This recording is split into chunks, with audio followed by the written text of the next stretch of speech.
Olá, meu nome é Carlos e nesse vídeo a gente vai falar um pouquinho do programa Student to Business, na parte que está focada no desenvolvimento, mais especificamente as ferramentas do Visual Studio. Bom, a base desse treinamento é o Visual Studio 2015, então tudo que a gente falar aqui você precisa ter na sua máquina o Visual Studio 2015 instalado, ok? Bom, para quem não conhece o Visual Studio é uma ferramenta de desenvolvimento completa porque a gente consegue atender hoje todas as plataformas de desenvolvimento, seja web, o client que é o desktop, dispositivos móveis, todas as plataformas. Usando, por exemplo, para dispositivo móvel eu posso usar Cordova ou posso usar Xamarin, que é uma outra ferramenta que a gente pode instalar dentro do Visual Studio. Computação em nuvem e agora, mais recentemente, com o Windows 10, Internet das Coisas. O Visual Studio hoje, 15, tem três versões basicamente. Uma versão chamada Enterprise, a Professional e a Community. A Community é o equivalente à versão Professional do Visual Studio 2013. E ela é totalmente gratuita.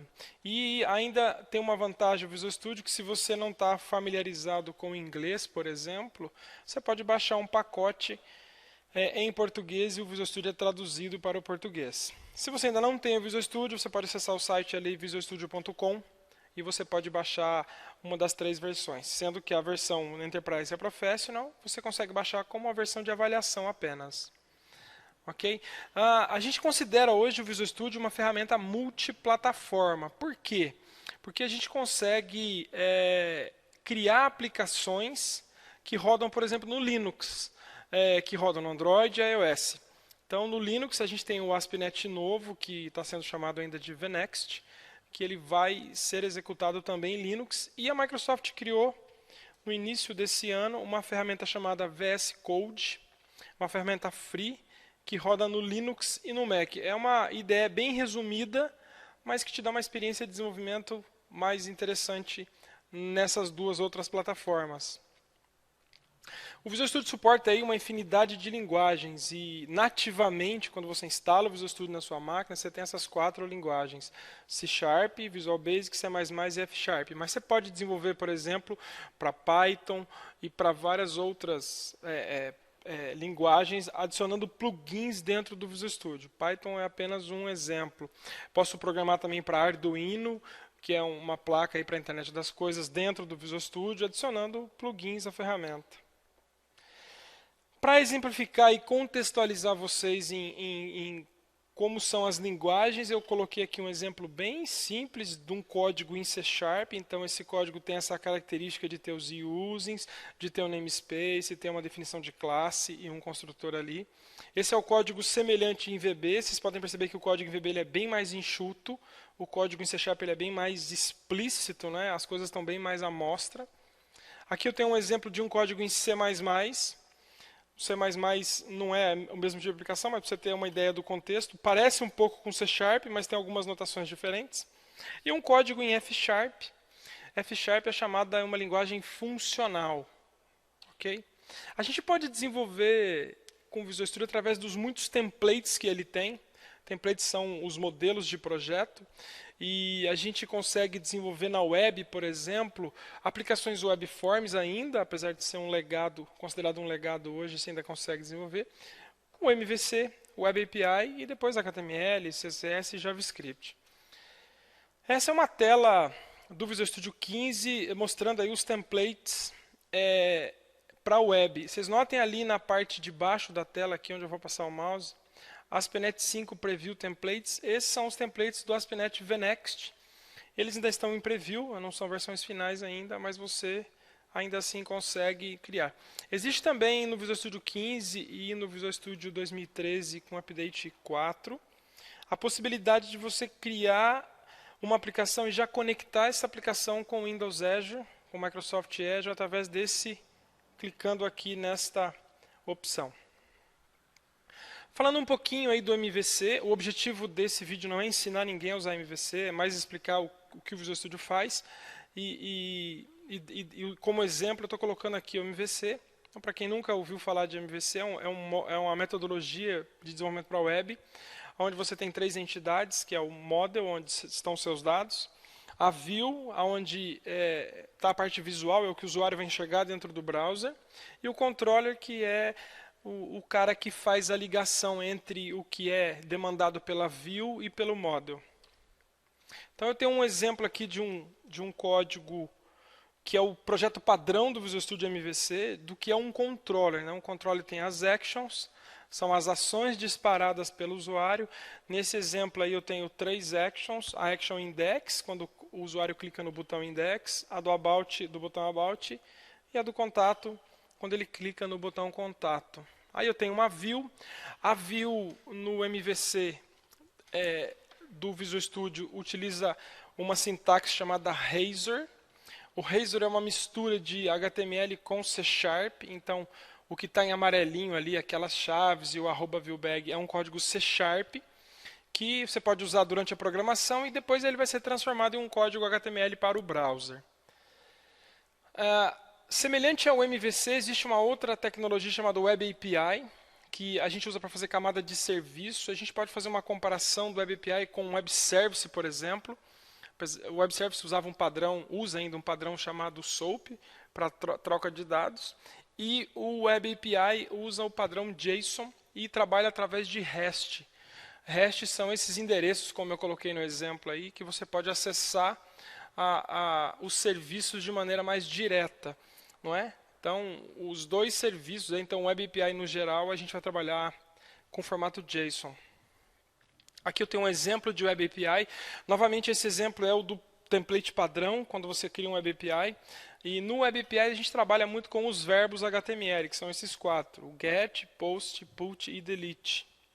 E o Web API não tem nenhuma interface para o usuário, a não ser se você adicionar uma interface de help, que eu posso utilizar para, por exemplo, eu criei uma API que eu vou entregar algum tipo de serviço e eu quero entregar isso para uma outra pessoa, uma outra empresa. E eu tenho então uma maneira de criar uma documentação disso, que é o que eu vou mostrar agora na sequência. Então eu posso chamar lá o meu serviço com /help. Ele vai mostrar para cada método que eu tenho dentro do meu Web API, ele vai colocar as informações lá que eu coloquei, os parâmetros, o retorno, e se eu coloquei algum comentário, ele também vai colocar este comentário lá. Além da aplicação web, eu posso construir aplicações para Windows, para client, né, para o seu Windows 8, 7, XP, 10, enfim. E você consegue criar aplicações do tipo Windows Forms, que são as aplicações mais tradicionais.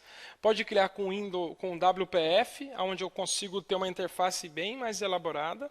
Posso criar agora Universal App, que é uma aplicação do tipo WPF, que eu posso utilizar em todos os dispositivos que utilizam Windows 10.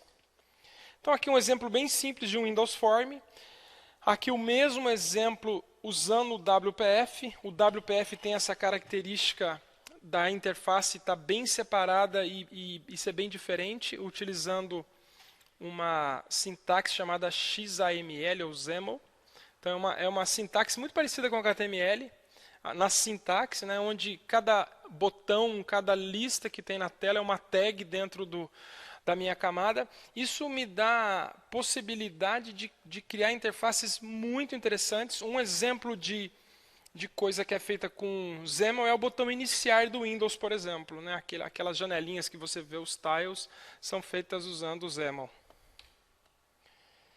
O Visual Studio como ferramenta de desenvolvimento é uma ferramenta que concentra muitas funcionalidades interessantes e permite que você construa muitas coisas usando apenas uma IDE. Então a gente concentra muitas coisas, por exemplo, acesso a serviços de nuvem do Microsoft Azure através da própria IDE, gerenciamento de código, de ciclo de vida da aplicação com o Visual Studio Online, com o Team Foundation Server, com o GitHub. Então, se você é uma pessoa que gosta de colaborar no GitHub em projeto open source, você pode utilizar o Visual Studio, ele é integrado ao GitHub. Eu tenho também o gerenciamento de banco de dados integrado, tenho emuladores para desenvolver aplicativos móveis e, recentemente, no Visual Studio 15, a Microsoft construiu um emulador para Android dela. E posso também fazer publicação aí de aplicações web e de serviços diretamente para a nuvem Microsoft. Então, um exemplo aqui para vocês do que é a ferramenta de conexão com o Azure. Então, você tem alguns serviços ali. Eu tenho um exemplo aqui da integração com o TFS e com o Git, ou com o Visual Studio Online. Um exemplo da integração com o SQL Server. Então, dentro do próprio Visual Studio, eu executo operações dentro do banco de dados, criação de tabelas, consultas, edições, enfim. Aqui eu tenho um exemplo do emulador Android. Mas como que você vai usar o emulador Android no Visual Studio? Por exemplo, se você cria uma aplicação usando o Xamarin, ou você cria uma aplicação usando Apache Cordova para Android, você pode utilizar esse emulador. Esse emulador é interessante porque ele tem ali uma função de giroscópio. Eu posso simular a movimentação do aparelho, o que é legal, né? Então, se você clicar nessa bolinha vermelha e movimentar, ele simula o aparelho se movimentando. É um recurso bastante interessante. E eu consigo ainda criar hoje aplicações para a internet das coisas. Então eu tenho um exemplo aqui de uma placa Minoboard. Eu posso usar também o Raspberry Pi 2. Então você instala uma versão diferente do Windows, que é um Windows específico para IoT. Eu consigo, usando o Visual Studio, construir uma aplicação e colocar essa aplicação dentro deste equipamento, e nesse equipamento eu consigo ligar sensores e ligar, às vezes, monitor, eu posso ligar teclado, posso ligar a rede, enfim. Eu consigo construir muitas coisas interessantes usando a mesma ferramenta de desenvolvimento. E para escrever o código, eu tenho ainda uma porção de recursos interessantes. Eu tenho uma ferramenta de debug muito boa, eu tenho ferramenta de performance e diagnóstico. A ferramenta de diagnóstico e performance, em alguns casos, chega a me dar o quanto essa minha aplicação vai consumir de energia do meu dispositivo. Recursos como CodeLens, como teste unitário integrado, teste inteligente, correção de código automático, que é o Lightbulb, enfim, gerenciamento de pacotes com NuGet e mais uma porção de outros recursos. Aqui você tem uma imagem de como é que seria um debug do Visual Studio. Então eu consigo fazer debug condicionado ou colocar ações para o meu debug, simplesmente configurando aí. Esse é o uso, um exemplo da ferramenta Diagnostic Tools, mostrando ali, por exemplo, quanto que essa aplicação está consumindo de processador, quanto que ela está consumindo de memória, eventos de debug que estão acontecendo, erros que estão acontecendo, enfim, durante a execução da minha aplicação. O CodeLens é um recurso muito legal. Entre outras coisas, ele mostra, por exemplo, em cima de uma classe, aqui que é o meu exemplo, ou de uma propriedade da classe, em quais lugares essa classe está sendo utilizada. Se eu tivesse esse meu código dentro de um versionador, seja o Git, seja o TFS, o Visual Studio Online, ele mostraria o nome da pessoa que fez a última modificação, quantas modificações houveram nesse trecho de código, enfim. Uma ferramenta bem interessante. Teste unitário, todo bom desenvolvedor faz um teste unitário da sua aplicação. Eu fiz um exemplo aqui bem simples de teste unitário. Hoje o Visual Studio consegue utilizar vários frameworks de teste, como o XUnit, por exemplo, além do próprio dele, NUnit, entre outros.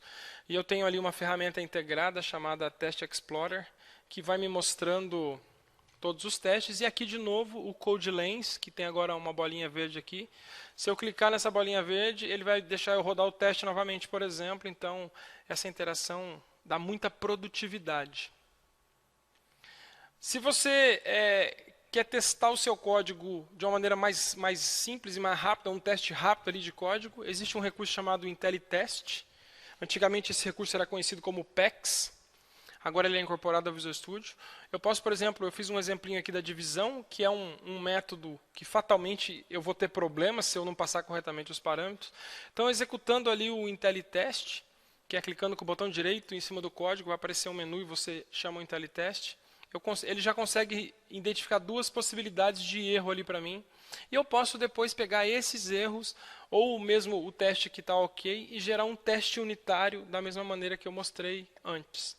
Então isso ajuda bastante no desenvolvimento. Uma coisa nova no Visual Studio, que é o Lightbulb, que são, na verdade, dicas de coisas que você pode corrigir no seu código. Então, eu tenho um exemplo ali. Esse exemplo, por exemplo, a gente está mostrando aqui que tem algumas cláusulas que não estão sendo utilizadas e ele está me dando a opção de remover. Então, o que está em vermelho aqui é o que vai sair, né? O que vai sair. Então, se eu clicar, ele remove. Isso abriu também uma possibilidade para você escrever os seus próprios analisadores. A gente tem um projeto, eu participo de um projeto chamado Code Cracker, que está no GitHub, que a gente já construiu mais de 100 analisadores de código free, que você pode usar também nos seus projetos, adicionando a esses que o Visual Studio já te oferece. Pacote NuGet. Os pacotes NuGet são uma maneira bem flexível de você adicionar recursos na sua aplicação. E você pode, através dessa interface que existe aqui agora no Visual Studio, que já existia na versão 2013, que está melhorada agora, que você aciona clicando com o botão direito na sua solução. Você pode escolher pacotes, por exemplo, Entity Framework, por exemplo, HTML Agility Pack, e várias outras coisas você pode fazer via NuGet. Hoje, os templates do Visual Studio, quando você cria uma aplicação nova, muitas coisas vêm via NuGet. E qual que é a vantagem de eu ter o NuGet? A grande vantagem é eu poder atualizar muito mais facilmente a minha aplicação, sem eu precisar esperar uma nova versão de um produto. Então, é uma maneira bastante simples de você atualizar. Bom, em linhas gerais, pessoal, é isso que eu queria mostrar para vocês. É mais para ter uma visão geral do que eu posso fazer com o Visual Studio. Valeu, pessoal. Obrigado e até a próxima.